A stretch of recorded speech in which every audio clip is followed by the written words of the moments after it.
Hey, Gator Nation, welcome back. It's August 31st. This is your boy Hirsch with the Respect Our Decision podcast. And with me, as always, is Mike What's going on? and the hype man, Wes. What's good, Good Nation? What's good? It's game week, baby. It's game Yes, week. sir. Well, guys, we got another jam-packed episode for you today. We're going to be doing a little talk about Utah. But as always, we got recruiting to talk about as well. So before we begin, guys, we just want to remind y'all to download us on all your providers and turn your notifications on for every time we upload a new episode. We got a lot more content to come. Just make sure y'all go ahead and subscribe. We as always, we can be found on all your major platforms: Apple, Spotify, iHeartRadio, Google Podcasts, Pocket Cast. You name it, we're there. And don't forget, guys, about our YouTube channel. We just hit 100 subscribers today. We want to say a big thank you to everyone for that. Big milestone there for us. Make sure you go check us out on YouTube. Respect Our Decision. And as always, we want to give a big special thanks to our first patron, Utah Gator, 725. If you want to support us as creators, guys, you can find us on Patreon. You can go to Respect Our Decision on Patreon. And, any little bit helps, whatever you feel like you might want to, help us to provide great content for y'all. We got a lot more coming, including special interviews and exclusive content that'll be just exclusive to our Patreon. So, guys, with that being said, we got a very special announcement. We would like to announce our very first sponsor for the show that we just came to be in agreement with this week, Camwood Supplements. Camwood Supplements is run by Levi Deese. He's very, very diehard Gator. Great guy. So if you guys are out there looking for clean and transparent supplements to help with energy in the gym or your digestive system or your recovery, Camwood Supplements provides customers with products that have clean yet effective ingredients. They strive to help athletes and customers feel safe about what they're putting in their bodies. They have helped countless customers feel better and take control of their health. Whether you need the pre-workout before the gym, super greens to help with the digestive system and bloat, or recovery to hydrate after a long day of tailgating, Camwood Supplements is all for you guys. Yes, So sir. go to their website, camwoodsupplements.com, enter promo code RESPECT20, save you some 20% there. And we appreciate, once again, Camwood Supplements for being our first sponsor. Look forward to a healthy relationship. So with that being said, guys, let's get to some information here. We're going to go ahead and start talking about recruiting like we always do. And this week, what we're going to do, we're going to go ahead and start out talking about some of our commits and how they did Friday night, week 1, high school football. And for that, we're going to let Wes go ahead and give us a little information about some of those guys. Yeah, appreciate that, Hirsch. First off, I want to talk about Chuyon Webb. He's been one of the lead recruiters in our class. He's a legacy kid. Last Friday, he had 191 yards on 18 attempts. That's averaged out to be about 10.6 yards average. He had a long of 57 yards, had 3 TDs, actually had the game-sealing TD. So he displayed the ability to break tackles on one of his runs. I did see that he got hit maybe at the 2 or 3 yard line and took it forward and scored. So big shout out to Chuyon. He's our only running back committed in the class, so he did very, very well last Friday. Guys, got anything you want to say about Chuyon? Yeah, he just showed the ability to make big plays when it needed to happen. They're in a tight ball game. I want to say they're up like by one or 2 points. Like you said, he had the game sealing TD. Just rose to the occasion when it needed to be done. Big players make big time plays, and like you alluded to, he just like I saw a few clips of him just breaking multiple tackles, showing that necessary grit. He's not necessarily the biggest back, like maybe like a Richard Young, but sometimes that doesn't matter. It's how you take the hit and keep on trucking. So, what do you think, Hirsch? That kid is a baller, man. Just watching the clips of his game, incredible leg drive, fighting through tackles, everything you want to see out of a back. fighting for the extra yardage, even when it wasn't there, pushing through arm tackles. He's going to be a solid player for us. I got a good feeling the kid loves being a Gator, and he's going to show out this year now that he's healthy. Yeah, glad that you said that part, Hirsch. That was one of my guys that I thought was going to rise. So I kind of hope and feel that he will rise in the rankings, being that this will be a healthy year for him. Next on the list, Eugene Wilson. He had a pick 2 weeks ago, and then had another one on Friday. Blake Adam and from 247, he scored a few TDs on offense, and as I said, he had another INT. He's not one that we talked about maybe rising, but how do you guys feel about him? He had another that's 2 picks in 2 weeks. How do you guys feel about him playing both ways as well? I mean, for the team, if I was a teammate of him, sure, I'd like him on both ways. As a fan, I do not want him on defense at all.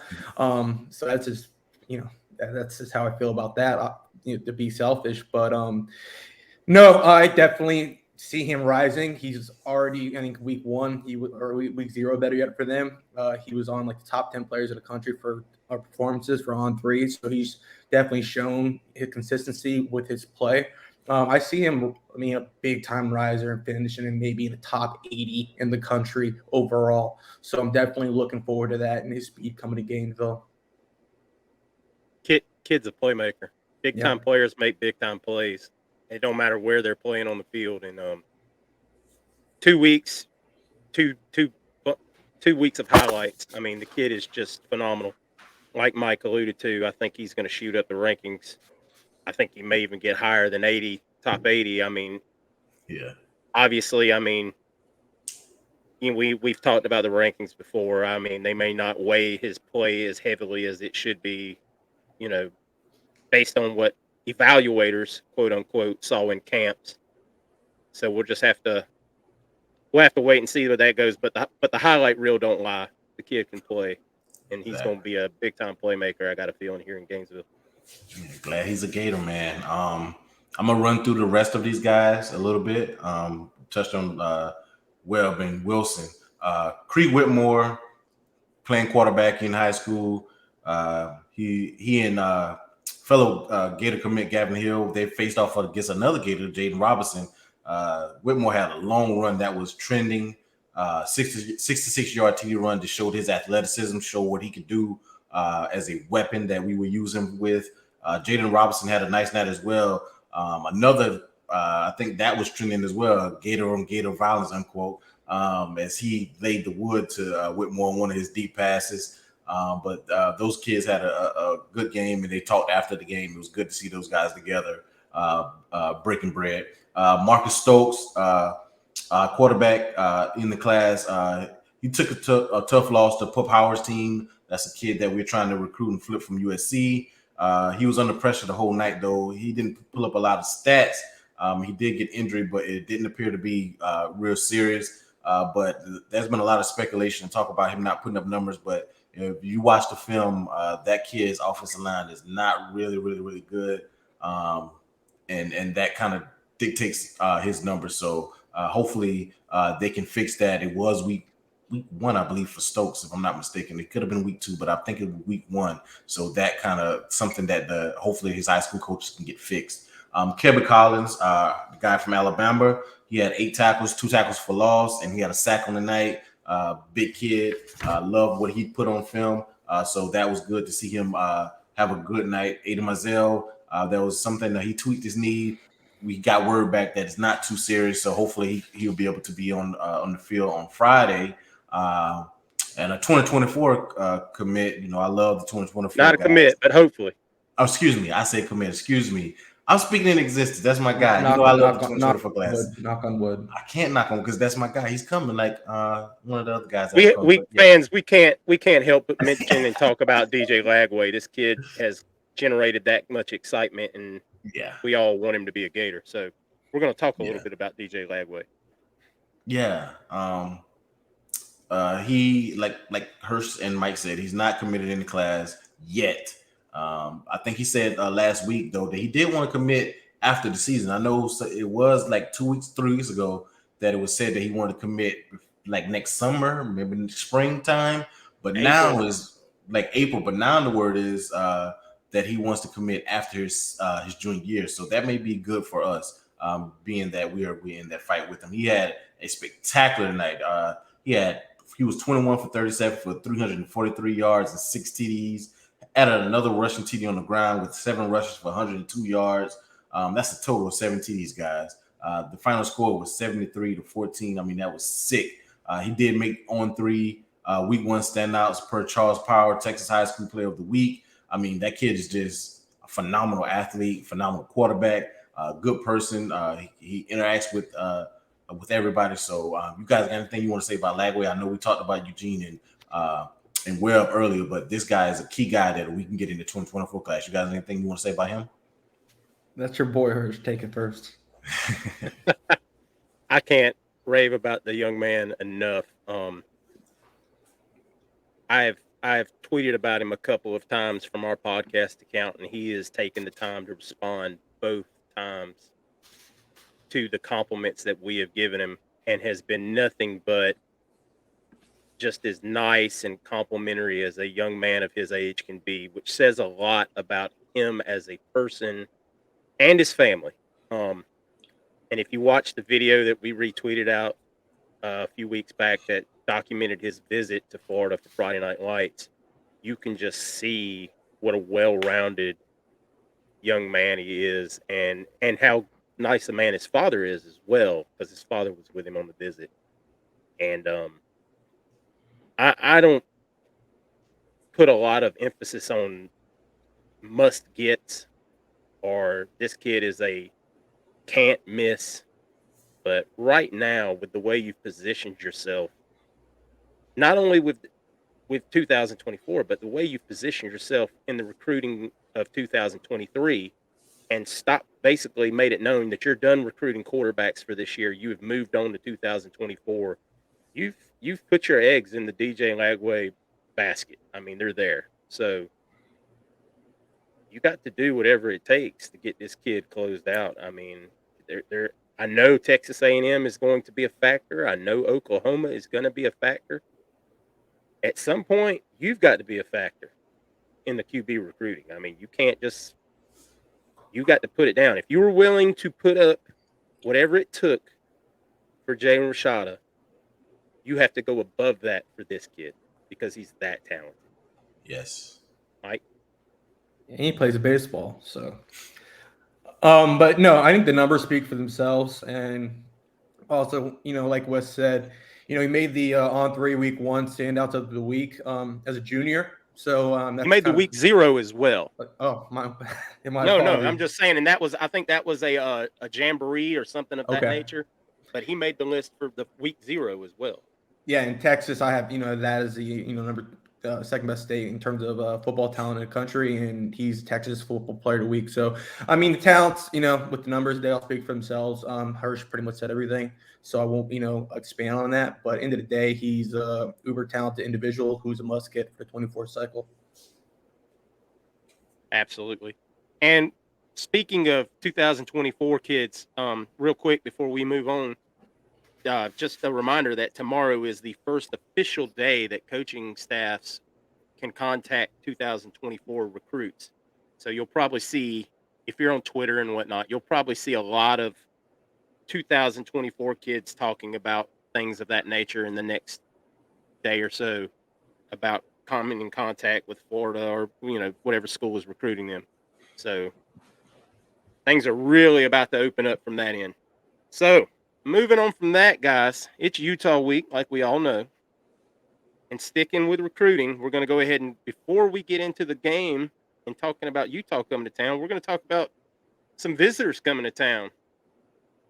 And man, I'm telling you, this visit list right now is loaded. Now, it doesn't hurt being the only show in town, but you know what? This coaching staff's taking advantage of it. Loading up on prospects, not just, if you look at the list, our committed kids that are just showing up for this game. I mean, Cameron James, Kelby Collins, Aiden Mizell, Jakeem Jackson, Isaiah Nixon, Jordan Castell, Trayvon Webb, Eugene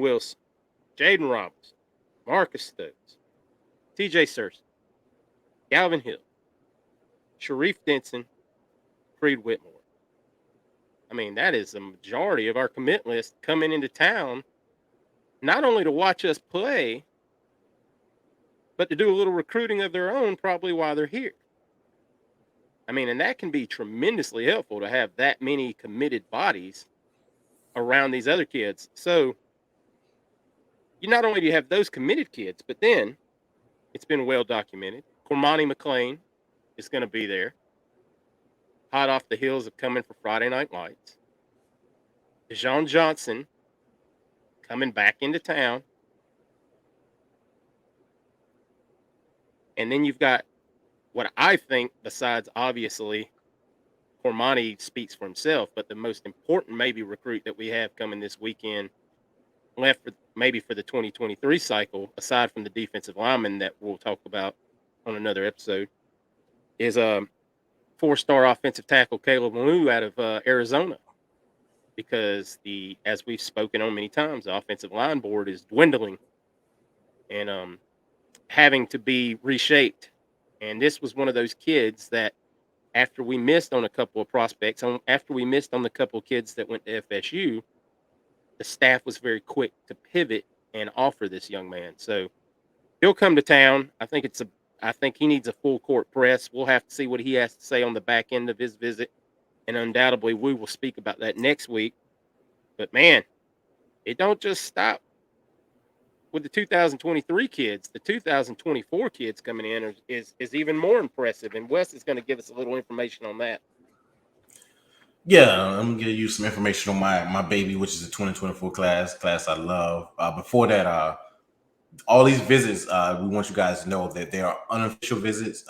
Billy and the staff wanted to let everybody know, well, not let everybody know, but they wanted to experience the first game week without having any official visits. So they took the time out and said they're not having any week one with this big game. They wanted to focus all on Utah. So I think that was a big thing and smart by the coaching staff to focus all on Utah and see how it is with a game environment for Utah. With the 2024 class, we got to start with the committed guys out there recruiting himself. Seems like another Chuyon Webb as far as the things that he's doing, which is Miles Graham, the linebacker that we have, another legacy kid. Like I said, he's recruiting like Chuyon Webb, so he is in. He will be here on Saturday. Darius Hayes, a guy that he's been after, will be there as well. Then you have TJ Capers. He's the number one linebacker in the 2024 class. You have Charles Lester, a top 25 cornerback. You have Eddie Pierre-Louis, 4-star offensive lineman, and a legacy kid himself. He's the brother of Richard Garage. You have Stacey Gage. He's a top 25 running back. You have Jalen Howard. He's the top 100 safety. He's recently predicted to come to UF by our own Corey Bender from On3 to UF. And then you have Brendel Richardson, a top 100 wide receiver. He's expected to be in time as well. And top 250 athlete in Fred Gaskin. He's is scheduled to be there as well. Then you have 2025 QB, Colin Hurley. We mentioned him because he's a stud as well. Same when you talk about Lagway, that kid shows great promise as well. He's a 2025 kid. And we just want you guys to know that it's Wednesday time stamp, 8/31. August 31 is 8/28. So things can change. Some kids may back out. Some kids we may find out later in the week that they may come. So as of right now, this is the schedule that we have for 2023, 24, and then I mentioned Hurley from the 2025 class. You guys got anything you want to say about that? Yeah, there will be also, I mean, there's several other 24 and 25 kids coming. We just hit on the hot spots. I mean, yeah. If we wrote down the whole list, we'd probably be here 15 more minutes just reading off names, guys. Yeah. So don't think that just, we just named off 25 kids and that's all that's coming. There's a lot of kids going to be here for this game. A few kids that won't be there, as a matter of fact, though, and I meant to mention this at the beginning. The IMG kids will not be able to make it this week. I believe they had to have their game rescheduled to Saturday night. So you're going to lose out on Ricks and Harris being able to come into town, and Jordan Pride, safety committed to 2024 safety committed to FSU. He won't be able to make it at all. But don't take this as a negative. It was out of the kids' control. They had all the plan of coming. Ricks will be back on campus. That much you can be assured. They will find another game for him to come. And right quick, before we move on to Utah, and we'll cover this more in next week's episode, I don't think it can be understated for those that don't know that just yesterday, Keelan Keeley set up an official visit for next week for Kentucky. Keely? We'll make Keeley. My guy Yes. Keely? Oh, Yes, man. your man Keeley. And we will let Wes rave about him next week. But now we're going to get into Utah because the Utes are coming to town. And On a bicycle. On a bicycle. on a bicycle in their white shirts, buttoned up. So And Mike's going to give us quite a bit of information on what we can expect from the Utes. all right, yeah. So just Utah at a glance right now. They're led by head coach Kyle Whittingham. He's set to enter his 18th season as the all-time wins leader at Utah, holding a record of 144-70. He's a former DC and linebacker coach under Meyer, so he's been there ever since, and he's established a winning program there that I think every fan of college football respects. And like I know I can't say anything negative truly about the program. They have 17 returning starters, including 9 all-conference performers from 2021, who we'll talk about later. And now, just to do a little deep dive on some major stats about the team from 2021, since this is a week 1 game and they are returning the majority of their team. And this is per team rankings. Now, with their offense, they were ranked for total points 13th nationally at 35.8 per game. By the way, these are all per game. So at total yards, 19th nationally at 429.8. Rushing yards, 11th nationally at 219.2. Now, this is where it gets interesting. At home, and I want you to pay attention to this throughout the reading. Now, at home, 237.4. Away, 207.9. So they're 29.5 yards worse on the road. Passing, 85th nationally at 210.6. Home, 184. Away, 227.3. So they passed last year. They actually passed the ball. They're 44.3 yards better on the road. So that was actually very telling to me for a run-first program with a very good running back and offensive line. Now, their third down conversion percentage is actually very good at 7th nationally at 49.69%. Home, 61.4.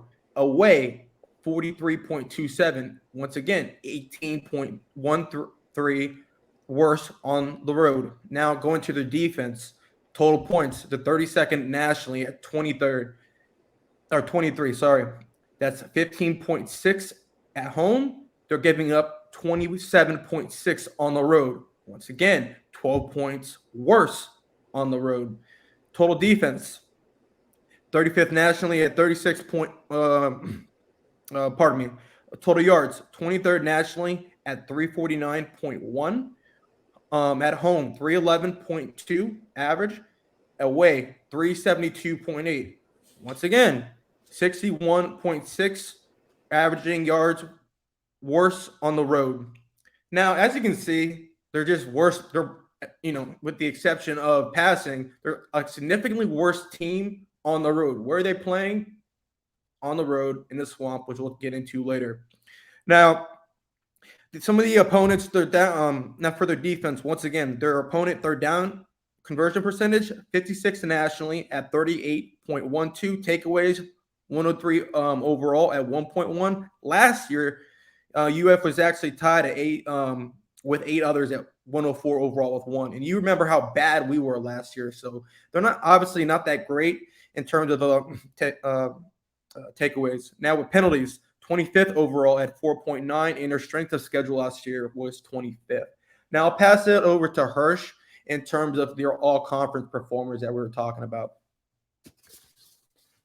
Yeah, as far as Pac-12 goes, they've got quite a few.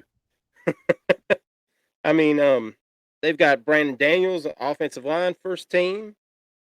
Brant Kuth, I can't maybe say his name correctly, at tight end. I'm sure I'll find out I said that wrong during the broadcast. outstanding tight end, Pac-12 first team.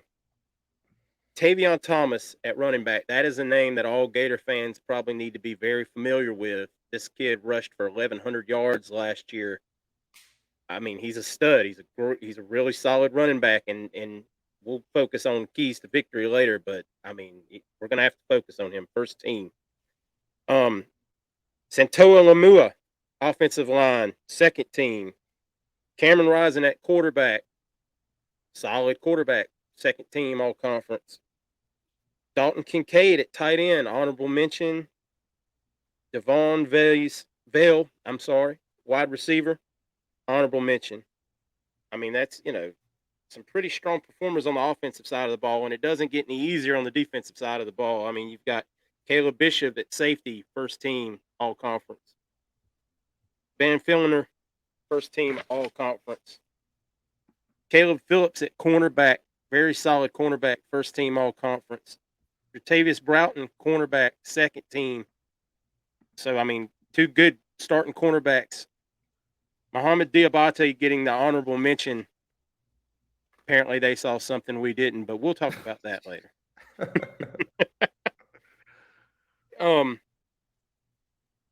As far as their key additions goes, Muhammad Diabate is probably their most well-known one, and obviously all Gator fans know him well. So, I don't know how much of a key addition that'll be, but they're also starting him at middle linebacker. So, I mean, we'll get to that. Losses though, but I mean, they've had some big losses though from their front seven. Dalvin Lloyd, was the best defensive player in the history of the program. He was a 2021 consensus All-American, ranked third in the Pac-12, had 110 tackles on the season, including, a league-leading 22 tackles for loss. That's pretty incredible. Absolutely. Had 8 sacks, led all Pac-12 linebackers. I mean, just a really, really solid player that they lost there that they're going to have to replace. And then they also lost Nefi Sewell, who was ranked second on the team with 89 tackles and 7.5 of those for a loss, with 1 interception and a forced fumble, and was 8th in the Pac-12 with 6.8 tackles per game for the season. So, like we were saying though, just some miscellaneous stuff. You've got Diabate is the guy that's here that we're supposed to replace Lloyd with. What do you think, Mike? Well, Lloyd was hands down their best defensive player ever. I mean, I like Sean Smith a lot, especially as a Dolphin fan, but he's not Devin Lloyd. Devin Lloyd's a player that can attack from three different levels.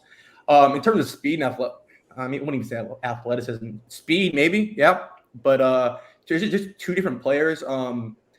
Lloyd's just your prototypical your safety linebacker hybrid. You can just move around, even blitz. As Diabate is more of your, and I've always said this, he's a Bruce Irvin clone in my opinion. He seems to rush, maybe drop a little bit.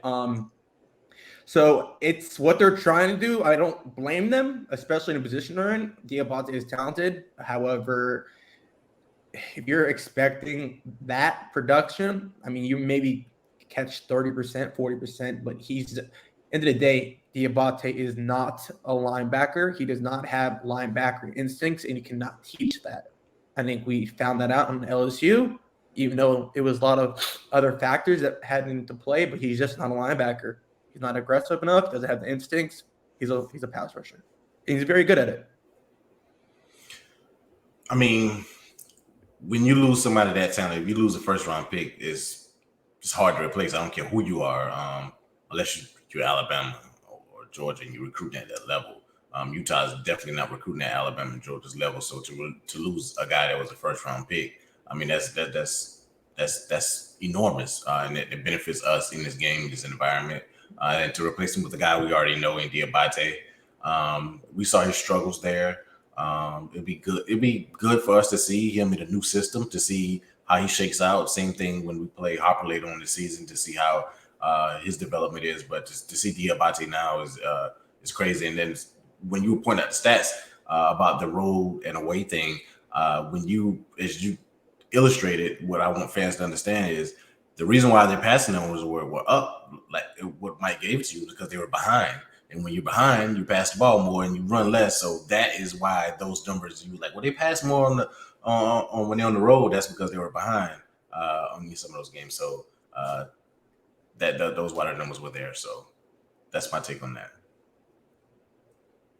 Yeah. And Go sorry, ahead, Mike. Yeah, no, just last thing on Diabate. Like you said, they're not having him on the outside really. So since with him and Mike, our best player on the field is Osiris Torrance, second team APL American. He's 300. I want to say 340 plus. Ethan White, who's a phenomenal run blocker, he's 330 plus, and Kingsley is on, I want to say, the Remington Award, if I have it award correctly, but he's one of the top centers in the country. So safe to say, I think he's gonna get washed out, and I think I think he outweighs Diabate as well. I don't think anybody that's a Florida fan would be upset to see AR give him the Cam Newton treatment, open field. But anyway, let's move on to talk. Let's talk a second about the strengths that Utah brings to the table. As we mentioned before, very disciplined, fundamentally sound team. Kyle Whittingham's been there a long time. He's a very fundamental coach. He's always got his team prepared to play. It's just, don't expect them to shoot themselves in the foot unless, we make them. The swamp makes them. But that's once again, that's something we'll cover in a minute. That's where we need to have an advantage. But the run game, mentioned it before, solid running back. You don't get 1,100-yard rushers just because they're average. So I mean, they're gonna run the ball at us. An experienced team, a lot, like we mentioned, a lot of first and second all conference kids on their list. So their QB play. The kid once Rising became their quarterback last year in that San Diego State game, they really turned the corner as far as production from the QB spot. And hand in hand with that also is their tight end play. I mean, their tight end, they get tremendous production out of their two tight ends. So, that's that's some strengths. And with the strengths, we're going to talk about we're going to familiarize ourselves real quick with some of their impact players. Already mentioned Cameron Rising. Almost 2,500 yards passing last year with 20 touchdowns and only 5 interceptions. I mean, the kid's not turning the ball over a whole lot, throwing it. Their tight end, their lead tight end, Keith. I can't say his name still, guys. I'm sorry. 50 receptions at tight end, 611 yards and 6 touchdowns. I mean, that's 12.26, average. I said it, I've said it already twice so far. Tavion Thomas had 1,100 yards and 21 touchdowns last year rushing, and a 5.4 yard per carry average. I mean, the kid's an absolute stud. Some of their high, defensive performers, Cole Bishop at safety, 54 tackles, 3 sacks. Van Flinger at defensive end, 41 tackles, 9.5 tackles for a loss, 5.5 sacks, 4 quarterback hurries. Clark Phillips, cornerback, 61 tackles, 1 forced fumble, 2 interceptions, 13 passes defended. I mean, the kid's a really, really good cornerback. So, and then they also added a top 100 recruit at linebacker in Lander Barton. So they've got some really talented players there. And I know Mike wants to add one more thing about their run game real quick. Yeah, obviously, that's their star running back, but they actually their backup, they're named Micah Bernard. He's actually extremely talented as well. He played in all 14 games last season with 6 starts, 5 running back, and actually 1 at corner, which actually says how athletic he truly is. But he recorded 87 carries for 523 yards. It's 6 yards a clip, and that's with 2 touchdowns. He also led all running backs with 26 catches for 251 yards and 2 more touchdowns. So they just have the dynamic duo back there. So it's not like, hey, we just shut him down, it's done. No, they can go dual back, however they want to set it up, and split him out, so on and so forth. Yep, I mean that's what it is. There's your keys to focus on. But let's talk about the weaknesses for a second. I mean, their wide receiver room, not very strong. They're just not very strong. I mean, and they have not seen probably the quality of DBs they're going to face in a Jason Marshall and Avery Helm and the variety of DBs that they're going to see against us, especially speed wise. Lack of a proven punter.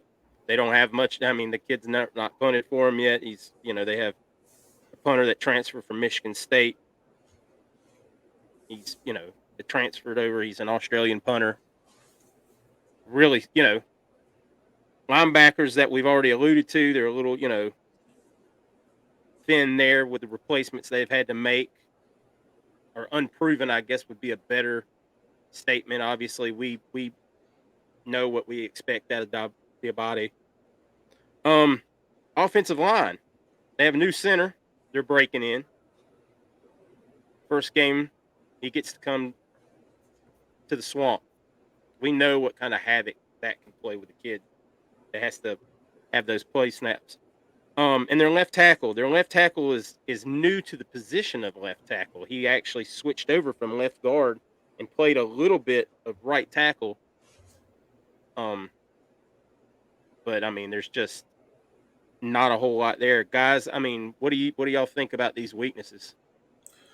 I mean, you pointed them out. The big thing to me is coming in this type of environment in the Swamp and having new guys on the offensive line. You have even experienced offensive line. We saw with Bama last year had trouble going even in the fourth quarter with us. So I'm pretty sure they made adjustments in the game, whether it was slap, clap, or whatever with the snap count in that big series they had in the fourth quarter against us. They still had a false start in a key moment in the game. So to have somebody new, whether you switch from guard to tackle or just a new center, even though I believe he did play start a couple games last year for them, to have him come in this type of environment, there's no way you can simulate it. So to me, that is a glaring weakness. And we already mentioned the linebackers, them losing that. So I believe that's a weakness.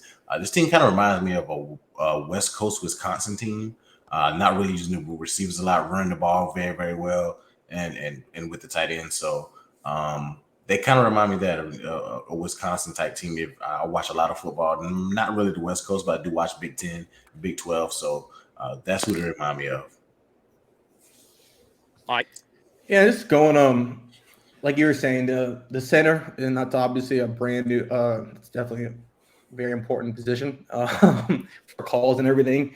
And obviously, the crowds are going to have a huge impact on the game. And being at the Alabama game and seeing firsthand how everyone says how disciplined Alabama is. Well, not that game. False start after false start after false start, and like you said, Wes, on that almost like a 4th and 1 from the 1, got him again. So and that's when the Swamp was rocking loudest I've ever seen it.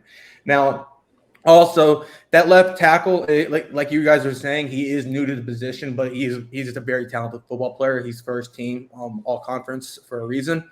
So but it does help he is at a new position end of the day. And they're not truly gelled. Now, with that being said, moving over to the wide receiver production, they have it's very minimal. Like their starting receivers, one has 22 receptions, and they're all honorable mention. Pac-12 player Belly has 23 receptions for last year for 389 yards and 1 TD. So I mean, it's truly nothing to fear, and I'm looking forward to that matchup. Absolutely. So, guys, I mean, we've brought y'all a lot of information on Utah here, and the art of war states, know thy enemy, and hopefully we've given you a lot of information to know. But with that being said, man, we're gonna quit talking about Utah because we're gonna talk about the Gators for a minute. We're going to get right to it, and we're going to do the same kind of breakdown we just did for Utah. We're going to give our opinions and breakdowns of Florida. But what we're not going to do, guys, is we're not going to talk about what happened last season with Florida. I think we've all pretty much shut that door. It's in the past. It was a different staff. The coaches checked out. The kids checked out. We're not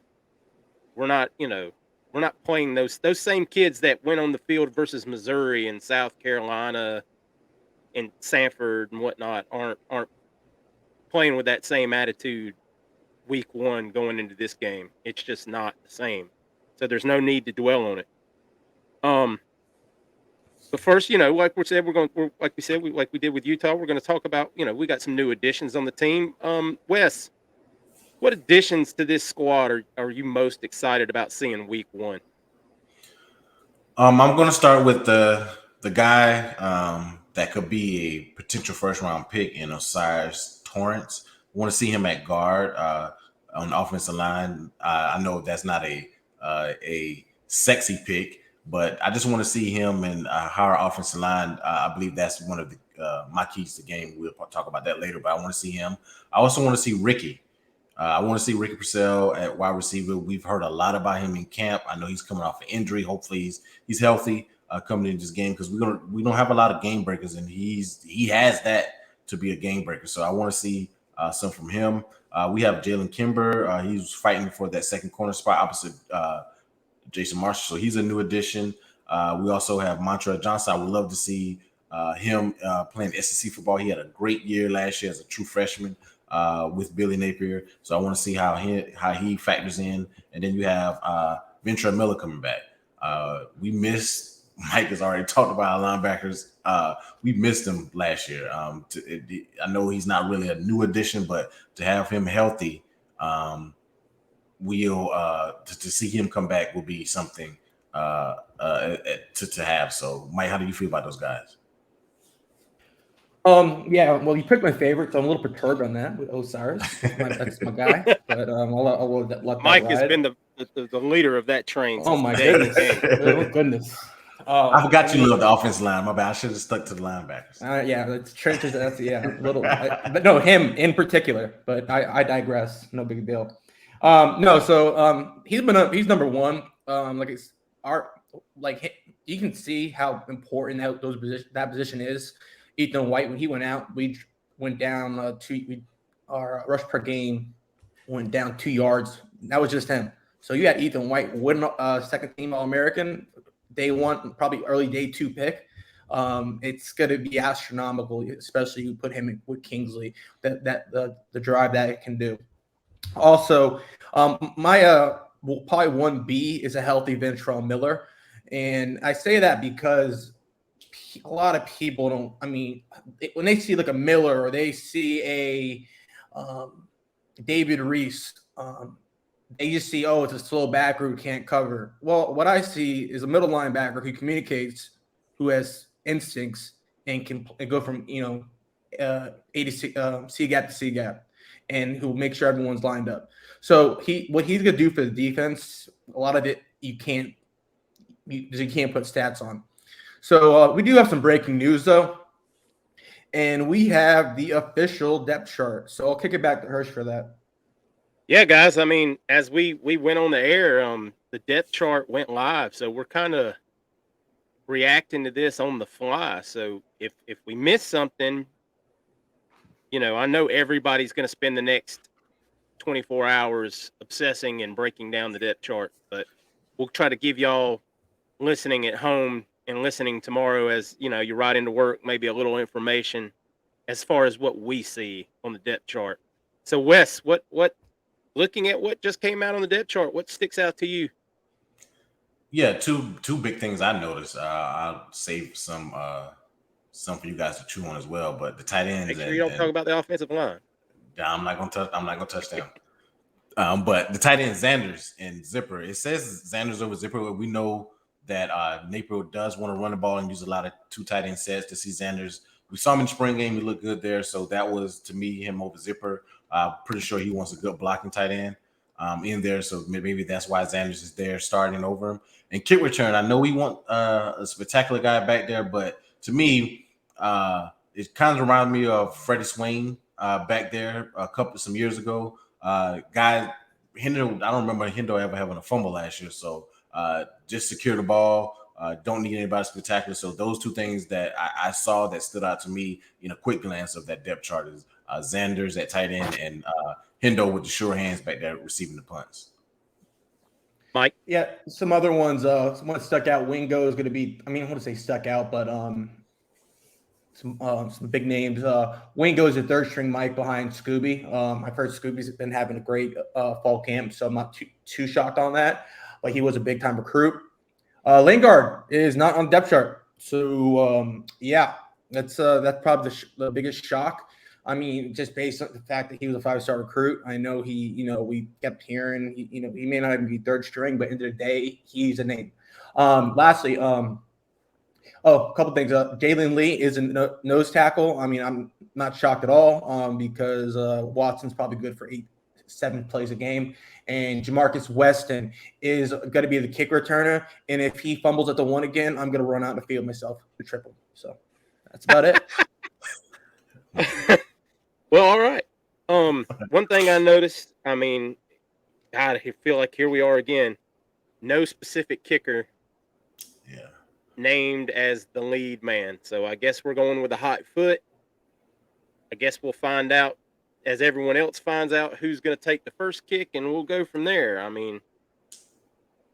It's a risky business, but, you go out and recruit a kicker like Trey Smack, I hope that kid can perform.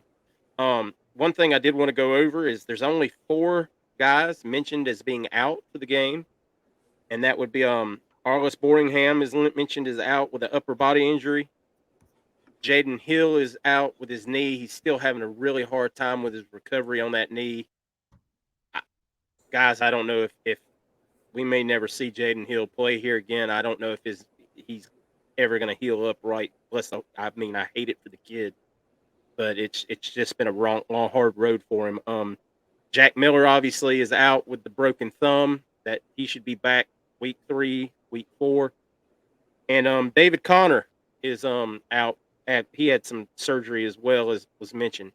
One other thing I want to talk about real quick before we move on, that guys, it's been a really quiet offseason. We haven't heard about any kids getting in trouble. We haven't heard word one about any suspensions. Now I know, knock on wood, everybody, if I jinx this and something comes out tomorrow, I'm sure I'll get blown up for it and I'll take the heat. But it bears speaking about. It bears saying Napier his first off season has been very quiet on that aspect, the way you would want it to be, and something maybe at Florida we're not always used to. So, some players got kicked off the team as well. So that probably he made. Well, and he did. And he did it the right way though. He didn't. There was no fuss made about it, other than fans, tweeting that Florida doesn't like kids from certain spots. Yep. Whatever have you not. But Billy came in. He took care of things that needed to be taken care of. He did it the right way. Things were handled quietly. And you didn't hear a whole lot of backlash even from the kids. So, and one actually came back with Chris Thomas. Yes. So much respect to Billy once again on handling things the right way. All right. Real quick, guys. We talked about additions. Who are your freshmen that you think are going to have an impact on this game? I'll start with you, Mike. My guy who stay consistent, Shamar James. I think he's definitely going to get some playing time. Couple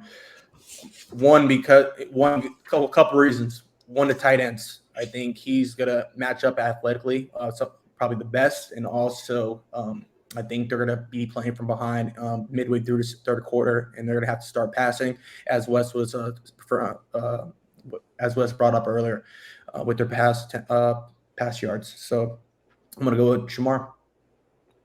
Wes? Looking at the depth chart, I'm gonna save a good one for you. There's a lot of freshmen that I'll say a lot, but maybe a handful that we may think maybe get some playing time. But I'm gonna go with ETN. Seeing him third on the depth chart means something. Now, he's there listed as kick returner as well, I believe. I didn't skim over that.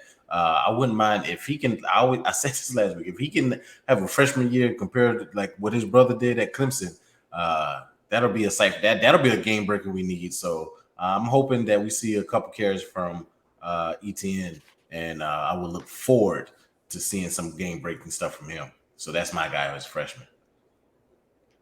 My heart, I picked Kamari Wilson to be the kid that really makes an impact this year. But man, I've heard so much. I can't shy away from Devin Moore. I think you're going to see Devin Moore on the field early. I think you're going to see him often, and I think, just like we saw once again with him in the All-American game, you're going to see him involved. I think he's going to make some plays. He's long. He's a rangy guy. He's a big kid. He's going to make some plays. I got a feeling he's ready. He's already.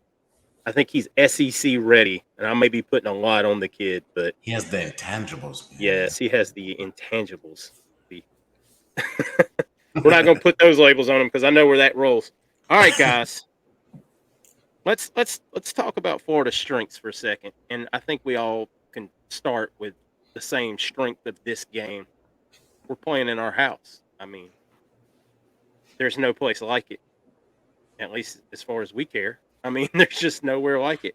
But Josh Pate on his show earlier this week had a quote about the swamp, and I want to play that for all y'all real quick. It will devour you, though. So, because the swamp is a very, very real thing. We watched Bama go in there last year and struggle mightily in that environment. It's early season. Everyone's hopes are in front of them. It's week 1, so they'll be fully lathered up. It's a night game. Utah's not played anywhere like that. The closest they would have come maybe is Oregon. This is a different level than Oregon. Just putting it out there. So none of those guys will have ever played in an environment like this. And if you let it sink its teeth into you, it'll devour you. I hope that makes it into a hype video. That's one of the best sounding things I've ever said about Florida. It will devour you, though. So if it's 3rd and 7, an inordinate amount of the time for Cam Rising, I don't think things are going to end well for Utah. Congratulations, Josh. You made it into a hype video. But he's right. I've looked back at it. Besides Oregon and maybe Washington, there's nowhere in the Pac-12 that even compares. It's the Pac-12, man. That's what I'm saying. It's the ACC of the West. There is no stadium that even comes close. And we have multiple in the SEC, but so in terms of attendance, the closest you can get is the Rose Bowl, and then they also played in the Rose Bowl. But end of the day, no one goes to the actual games at USC. I think when they played Ohio State, it was a pretty packed game, but still you're doing a split. Thought Ohio State, because that's their baby, being the Big Ten, and it's just a lot of people don't understand it's how the swamp is constructed. With us being so close, the fans being so close to the field. So it's just the only stadium that can truly rival it. I went to a night game at it was LSU, and that's the only one that can pale in comparison. That's 1A, 1B right there. Next one's probably Penn State. It's funny you mentioned that because I have a quote from Kyle Whittingham talking about that very thing. I want to go ahead and I want to play that one too real quick, just so. Yeah, this may be the most hostile. It's the first game of the year, night game, new coaching staff, a lot of excitement. We're sure that place is going to be very, very loud and difficult to play in. We've taken, every measure that we can to try to replicate that, both noise-wise, temperature-wise.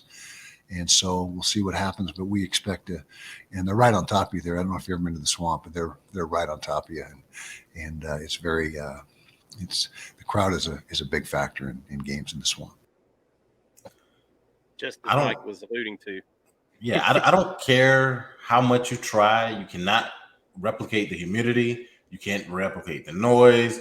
You can't replicate the adrenaline rush. You can't replicate the signals. like that. You can try and you can practice and you can try and try. But when all that stuff is going on at one time, you're subbing, you're doing this, it's 37, you're tired, drilling, rushing. There's no way to replicate it. So I give them credit for trying. I mean, you have to try as a coach to implement that. But when you got all those things factoring in, third quarter, big down, am I supposed to be in, coach? Like that stuff can't be done, and it's 90,000 plus screaming at you. It's going to be a crazy environment. So yeah, that's the biggest strength of the game. Absolutely. And I mean, Mike already alluded to it in the Bama game last year. I mean, that's your Heisman Trophy winner struggled at quarterback at times in that game last year when the crowd was hyped up into it. What's that? What? I was saying he struggled against Todd Grantham. Go ahead. Yes, exactly. And that's with a Todd Grantham defense on the field. Todd Grantham. Yes. That is with his defense and all the troubles that we know came with that. And we still cause them headaches all game long to the very end. So, and that's just noise. I mean, once again, we haven't even, I know this week has been really hyped about Utah's not used to the humidity of Florida. But guys, it's a thing. I mean, it's not, you can't go into your building and turn up the heat in your building in Utah and simulate what it's like to be in North Florida the end of August, beginning of September after a rainstorm. I mean, you just can't do it.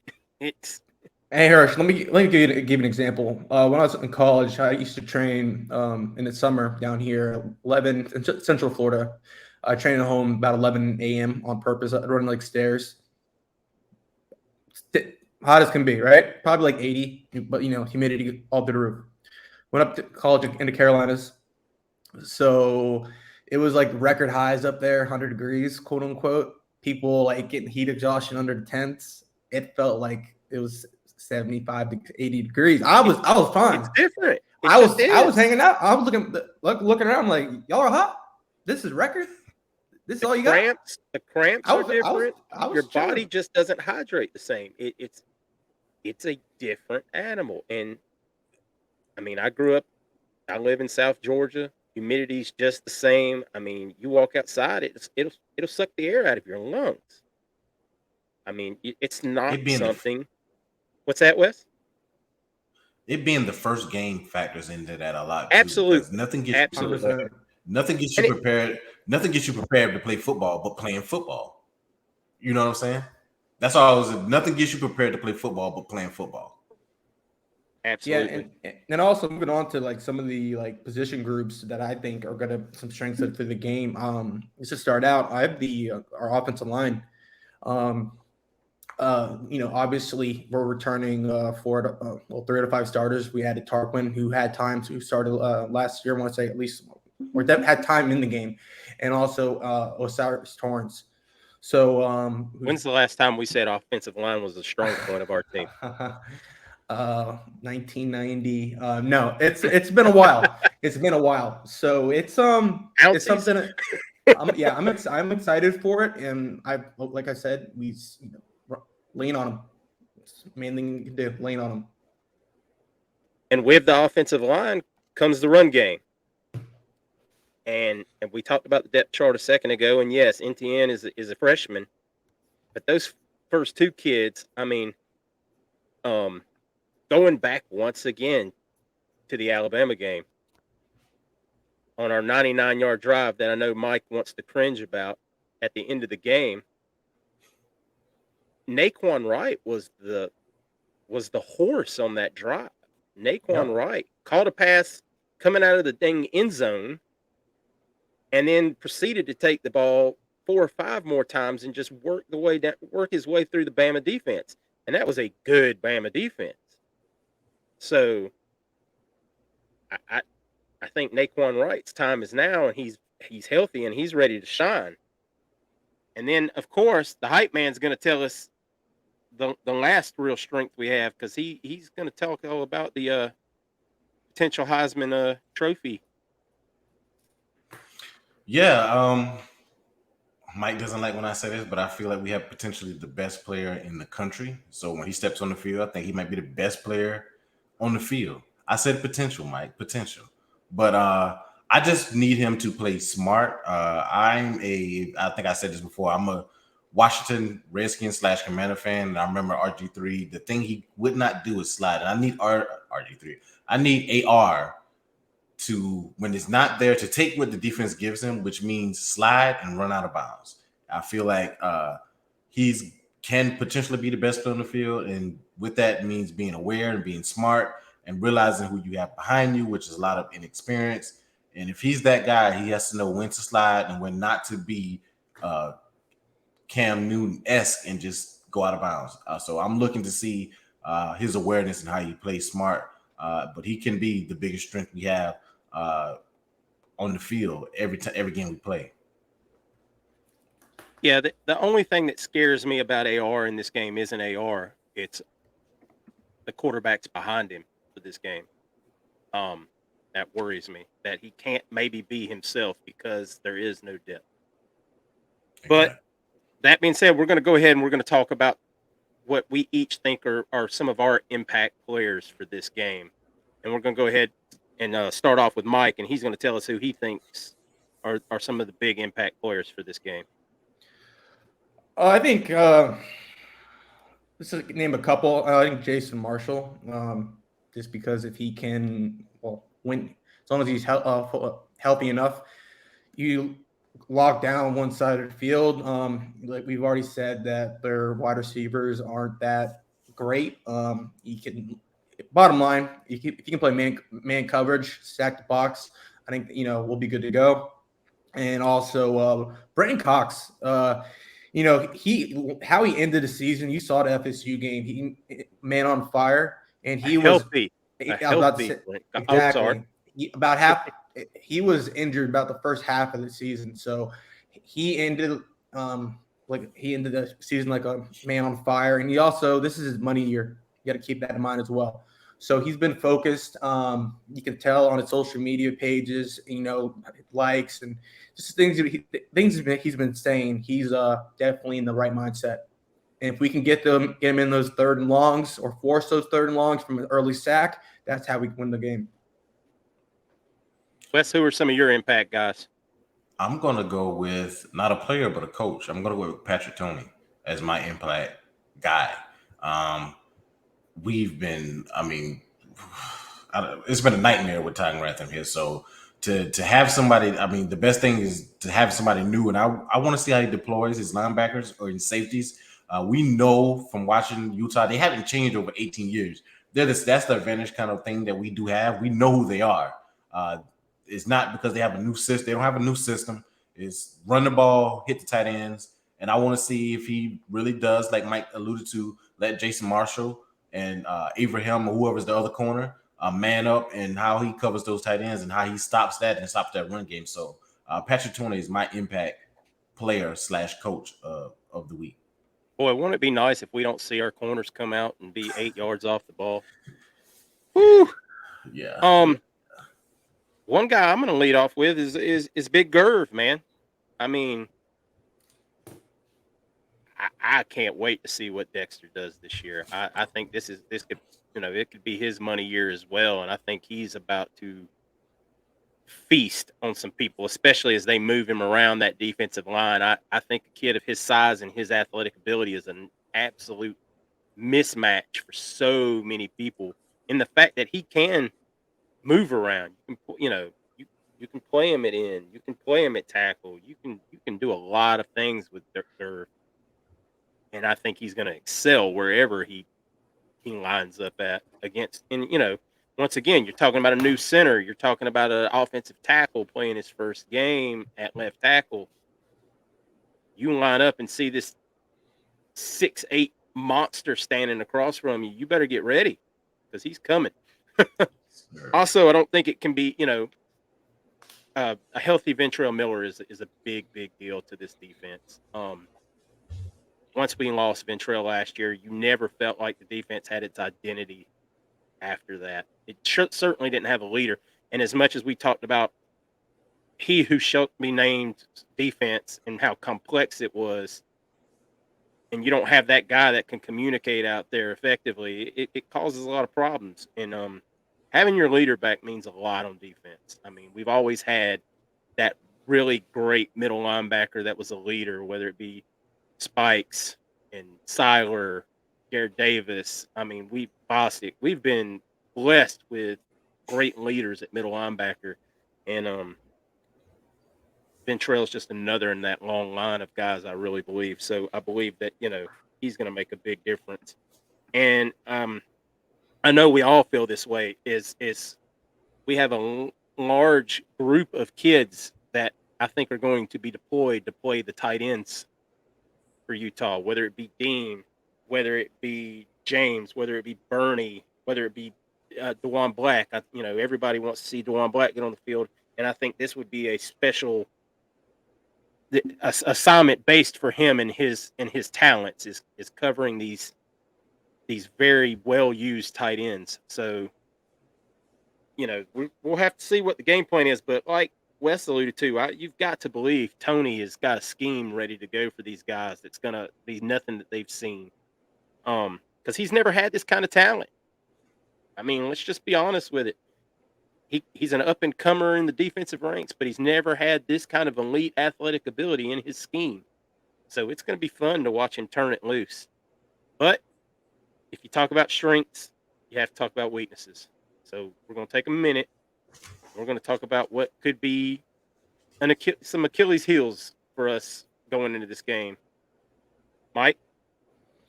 Let's start with defensive tackle depth, and I think most notably, overall, yes, we don't have enough at 3 tech and nose, but nose tackle.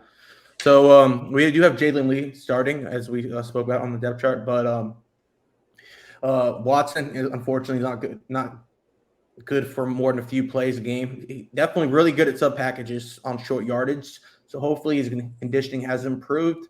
But yeah, D tackle. Just as a note on Watson, guys, like we said, the depth chart came out. Watson is listed at 439 pounds on the depth chart. Gotta love players who like to get better. So, and also new staff and a new scheme. So we obviously like Tony a lot more than Grantham, for example. We like what we're seeing so far. But end of the day, there's a reason Utah is disciplined and they're fundamentally sound. It's just like Hurst said, it's the same scheme. So will they be ready 100%? Probably not. Could it be 95? Yes. I mean, we just end of the day, it's an unknown.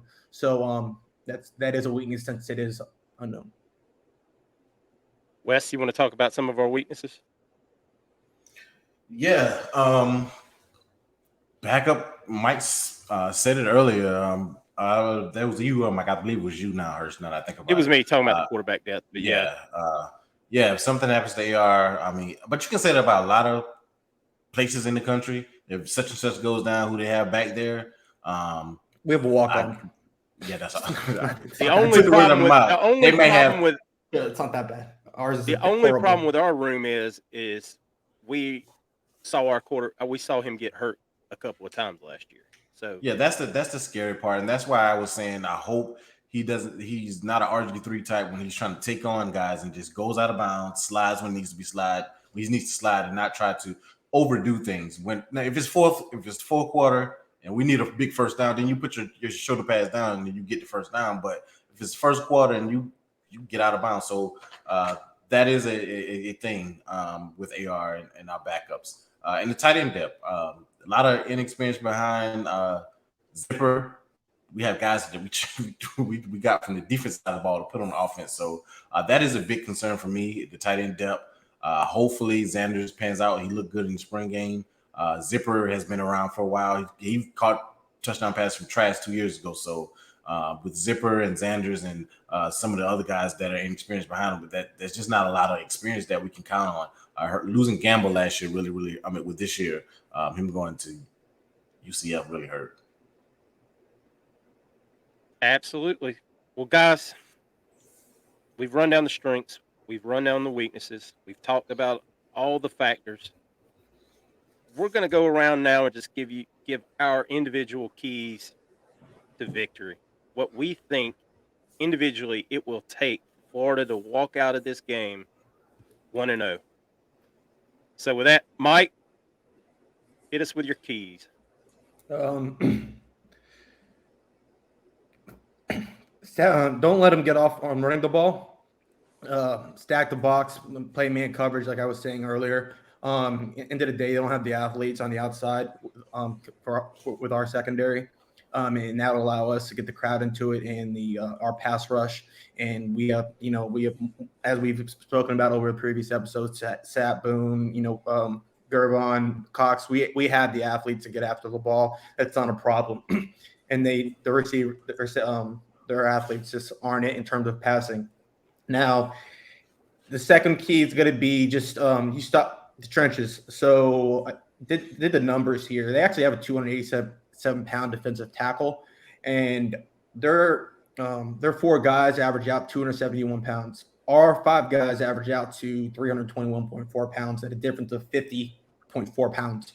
So I think, like I said, you just lean on them. You run the ball, don't turn the ball over.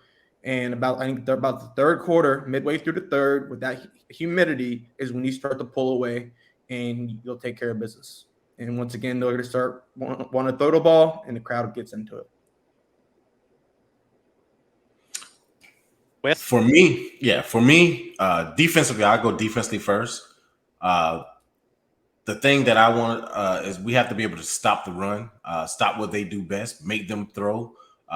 Take away the wide receivers and double up on the tight ends. I think that is a key to us winning. Marshall needs to be who we think Marshall is. Be good to have Ventura Miller back. So to see our defense come out there and do what they need to do, and something that we have been lacking last couple of years, we need turnovers. Our defense has to turn the ball over, and we need to win on first and second down.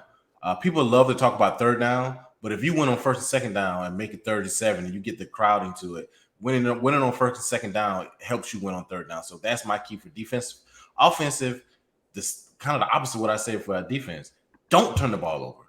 Don't get the crowd out of it. If we can keep the crowd into it the entire game, get this game into the fourth quarter, then I like our chances. But we have to keep the crowd into it. We played Bama last year. They went up 21-3. That kind of did what they did, and they kind of got our crowd out for a little bit, but we have to keep our crowd in. That's one of our biggest things. So we get them in the third, like Mike was saying, third, fourth quarter, and tire them out. I like our chances, but run the ball and don't turn it over, and stay ahead of the sticks. Absolutely. I'm just going to hit on a few different things. One, we've got to be a disciplined football team. Last year, Florida was 122 in the country in penalties per game. You can't. That's got to be. I mean, I know Billy's made that a focus. I've heard the things he's done to make it a focus. That's got to be cleaned up. If you can quit giving the other team field position, you're instantly making yourself a better team. 2, and we've touched on it. Home field advantage, the crowd. If something goes wrong early, don't get quiet. Don't let it take the wind out of your sails. Keep the volume up. Keep the place shaking, because they can't know that they can take us out of the game like that. You just got to say, hey man, we're going to still win this game, just like last year versus Bama. We got down 21. What was it, 21-3 in no time? And I mean, but we came back. Keep in the game, keep them on their toes, make it hard for them. Offensively, I think our wide receivers have to get separation and take the top off the defense and get the guys out of the box. I mean, everyone knows we're going to try to run the ball. Everyone knows AR is going to try to run the ball. I mean, it's not a secret. They're going to try to load up on us because our wide receivers, as far as over-the-top playmakers, they're not known for that yet. We just don't have those guys that have historically right now we've had the big leftover guy, the big guys, the big body guys that Mullen liked to run, and Billy, the slant guys. So you would like to see somebody like Ricky or Xavier take the top off the defense and get the guys out of the box and open up the run more. And like Mike mentioned, man, I mean, we've got to do the exact opposite. We've got to stop their run. I have no doubt that given what we've said about their receivers, our corners should be able to hang these guys up. Just cover these tight ends and stop this run game, man. Just dominate the line of scrimmage on the defensive side. Show that you have the superior athletes and really just hammer them for 4 quarters. Mike, you got a couple of things you needed to add? Yeah. One thing we need is to get AR out in space. There's a few clips out there, but the BYU quarterback had almost nearly 100 yards rushing, and AR is pretty. It's a lot better than the BYU quarterback, especially running the ball. So you get him out in space, and obviously not a lot. Don't just ram him into the A and B gap, but actually get him out in space on a keeper or something to that nature. That I think that'll be definitely a big help to for the W. Now, lastly, in terms of I think the main thing, just target Diabate. He's at the wrong position. Our interior offensive line, we have 2 players over 330 pounds, center over 300 pounds, and he's 222. So I think that you just A-B gap, take care of business, pulling guard, so on and so forth, and get the job done. Yes, sir. So, guys, with that being said, we're going to go ahead now and we're going to give you our score predictions. Respect our decision. Week 1 score predictions. Mike? 31-20. Wes? I'm going with 28-17. Reason being, I feel like they lost too much. Well, I don't say they lost too much. Well, they lost too much on their front 7. You can't replace a first-round pick at middle linebacker. That's the quarterback of the defense. Devin Lloyd was. Then you go to offense with the center and the left tackle being in that environment. I just feel like we can win. Then I've said this before. I've always felt like we should be ranked. If you don't believe me, go to 247 and pull up our rankings as far as a whole of what we have, and you see how many athletes and how many 4-star guys we have on our team. And I just feel like our environment, time zone, Florida 28-17. All right. Well, I'm going to go Florida 27-20, guys. So, we all agree? We all pick Florida? Yep. Go Gators. You know what that deserves? Oh, my! Yes, sir.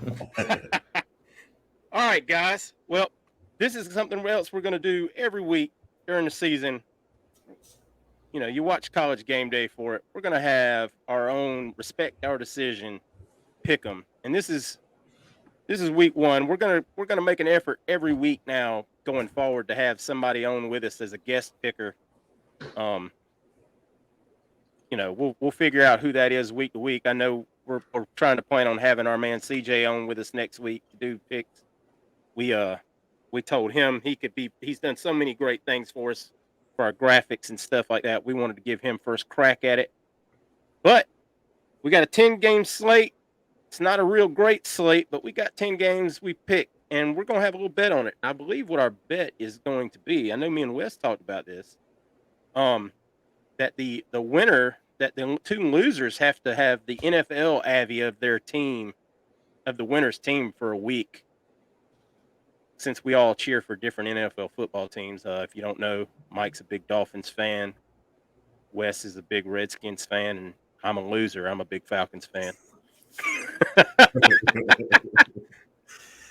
And if we change the terms of this bet, we'll let y'all know. But there is going to be somebody's going to pay the price for not being good at pick 'em. So we all picked UF week 1. So that was the number 1 game on our slate. So here we go. Number 2 game, UGA versus Oregon in Atlanta. Mike. I think I will never trust a Bo Nix-led team in my life because I have have an IQ over 30. So I think I'm gonna go UGA. I think that's a safe bet. Wes. That bet making me reconsider. I can never pick Georgia. I've never. So I didn't ever pick Georgia. I just picked Oregon to lose. I got you. I think Dan Lanning has been there with the guy that, what's the little quarterback name? I can't remember his name right now off the top of my head. Shortstop, whatever his name is. I'm calling him shortstop. Yeah, Stetson Bennett. That's his name. I think he saw me practice the last couple of years. He has something for him. Oregon, upset of the week. Upset of the week, Mike. Upset of the week. You seen that spread? Upset of the week. He picked Oregon. All right. Yeah, I'm not. I can't pick any Bo Nix team to beat Georgia. I'm sorry. I just can't do it. That's how I'm going to get ahead of y'all this week. But go ahead. Yeah. So UGA, yeah. So, all right. 3rd game. Notre Dame, Ohio State.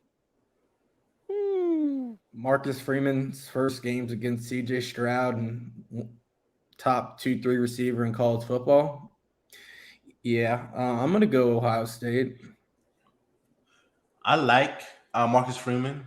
I like what he's about. He's recruiting well over there, but I don't think they have the enough offense going with Ohio State.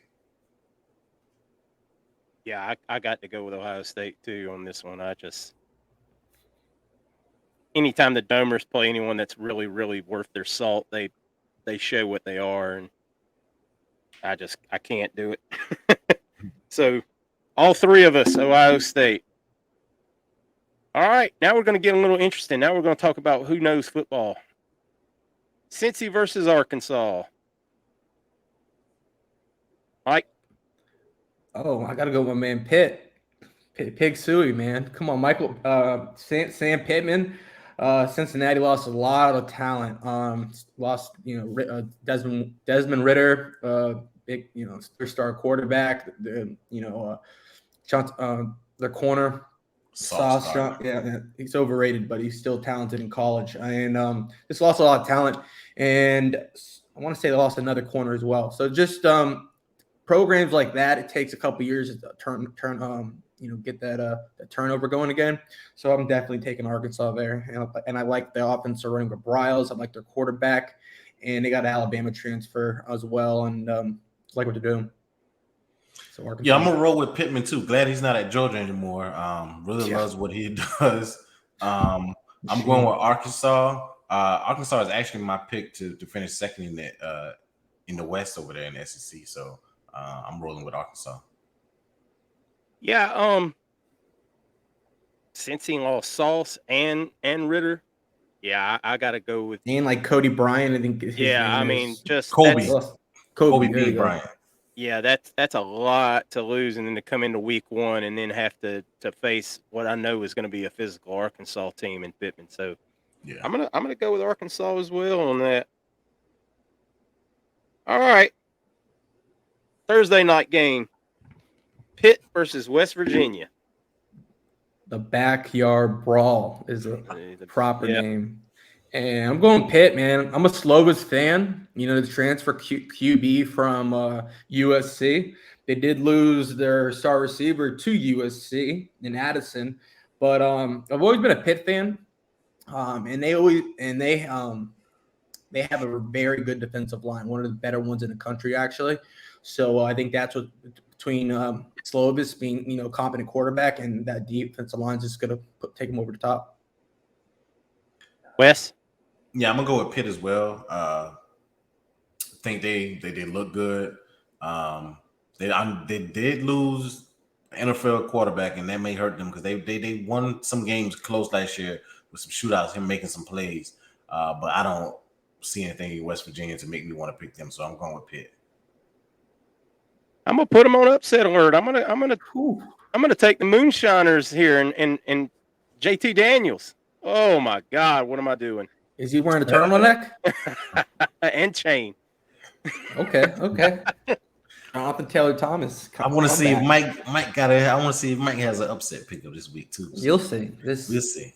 You're going next. I'm going to go ahead and give West Virginia the nod here because that's once, like I said about Cincy, you're replacing a lot of parts there in Pittsburgh. So we'll see. Clemson, Georgia Tech. Do we really need to spend a lot of time talking about this? I mean, even though I know last year DJ Bunch of Letters didn't exactly shine out, but the engineers I think are going to be outclassed in this one. Yeah. We all picking Clemson. Unanimous picks Clemson. Yeah.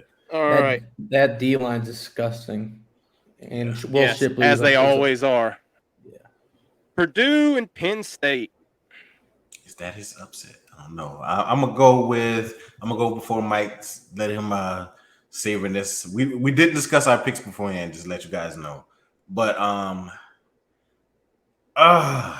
this game is it at Purdue, right? Or is it in Happy Valley? I thought this game was at Purdue.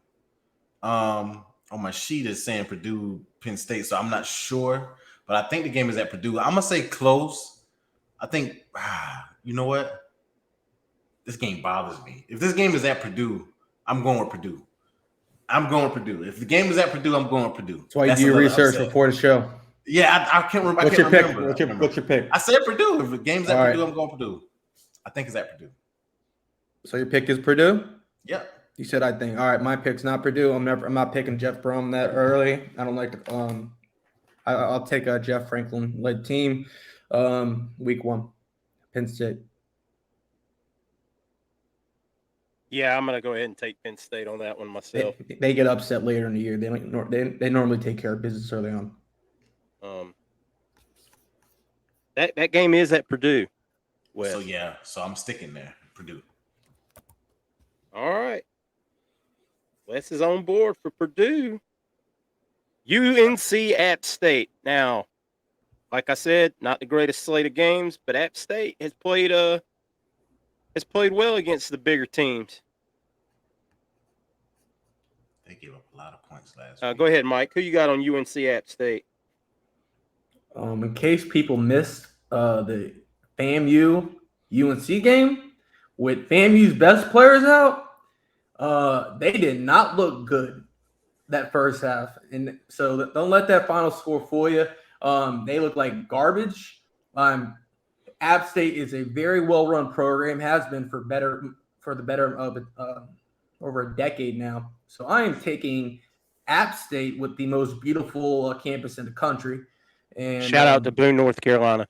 There we go. So that's my boy Denny's a App State fan. He's a diehard. So shout out to him. But yeah, I'm taking him App State, man. Go ahead, Wes. Tar Heels. Yeah, I didn't. This wasn't an accident. I put this one on here. I'm taking App State in this one myself. I'm a big App State fan. I like Mike said, that's a well-run program. TCU and Colorado. Wes? I'm going with Colorado. I'm not picking a Pac-12 team, man. Come on. I'm going with TCU, Horned Frogs. Whew, jeez. I don't even know who to pick in that game, to be very honest with you. I'm not even going to lie to you. I might flip a coin. Nah. I always believe in TCU. I'm going to go ahead and take TCU in this game. All right. So, West took Colorado. We got to make sure we track all this because we don't want anybody lying. Yeah, I might pull a big lead on you guys. We don't want anyone lying later, so I'm writing it all down. All right, game number 10. I think we're going to have a little fun with this one. FSU versus LSU. And by the way, we're not spotting FSU points, right? Yeah, they've got to earn it on their own. Remember, they scored a bunch of points against Duquesne last week. Yeah. I'll just go. It's LSU, man. Come on. It's Mike Norvell. SAC. Yeah, LSU. this ain't even a question. If Florida State's offensive line problems didn't just get fixed playing Duquesne, Nah. and LSU has the horses. Yep. I'm expecting things to get kind of nasty on that front. So An LSU that actually didn't, like Florida, both programs quit last year. So that's our pick'ems, guys. Y'all agree? Disagree? I mean, we'll see how it shapes out, and maybe next week we'll have a better slate of games to really talk about. Like I said, we're a little hurting this week, but guys, that's it, man. It's week 1. That's we strive hard to bring y'all as much factual information and hopefully some strong opinions that y'all like to hear as well. Want to give a big shout out to just everybody once again for listening, man. Our numbers just continue to go up and up, and we just can't thank you enough. And we want to give a special shout out to our international listeners. We checked our numbers this week, and we were shocked to find out that we have just double-digit downloads in Poland and Puerto Rico. And yes, we're aware that Puerto Rico is a territory, but guys, thanks.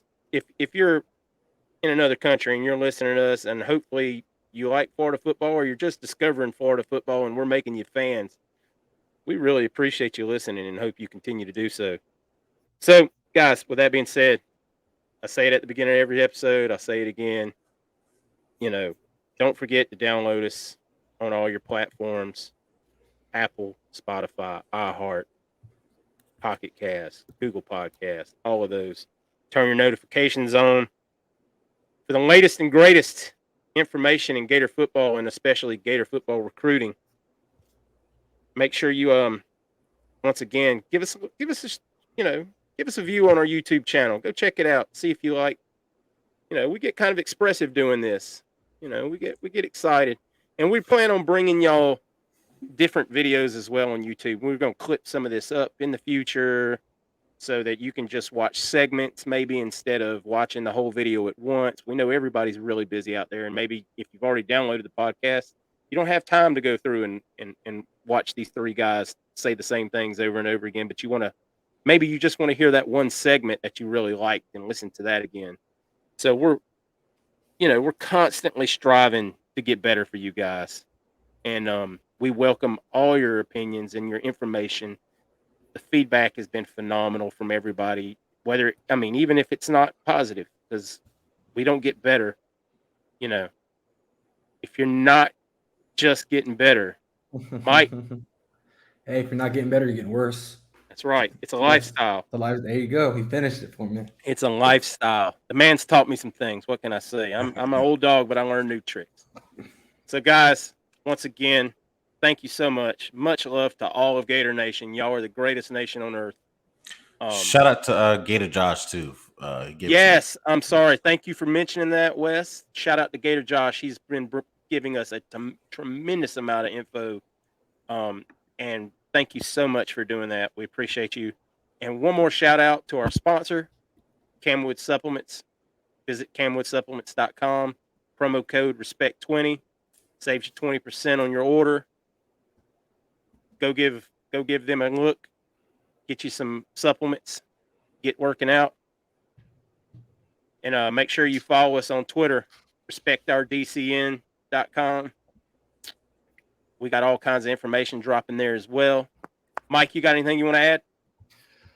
Yeah, so once again, special shout out to flagship_prez on Twitter for helping us out. That's the original tweet for the 2021 schedule. Some of the losses that Utah had. So just want to say appreciate that one. As well as the BYU quarterback. He tweeted out some videos about that too, and that's kind of where we got the inspiration to talk about that. Yeah.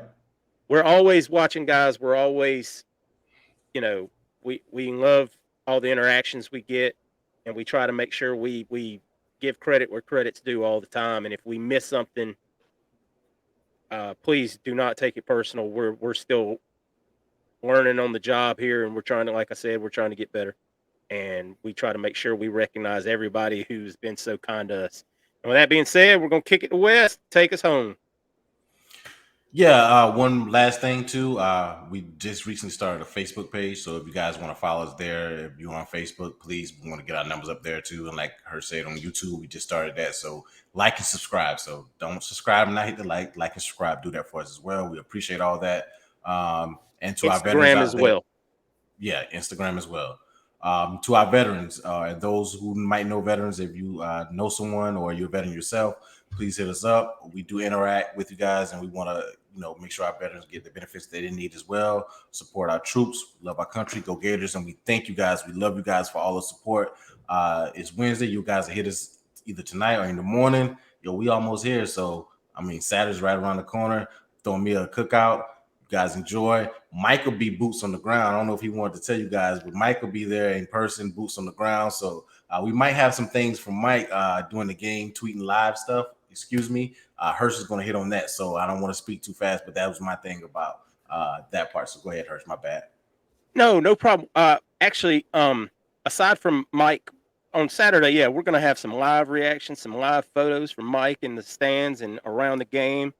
I'll be tweeting the game from our account as well, just personal reactions as we watch.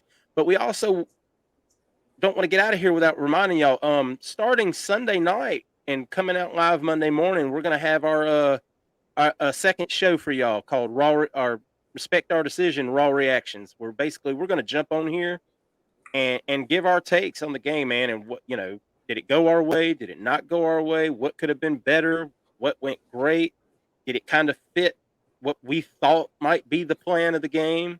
Not super long, just us, just kind of, Monday morning quarterback from, about the game. And that's going to be out every week from here for the rest of the season on Monday mornings or Sunday evenings, depending on when we get it recorded. But we can't wait to bring that content to you as well.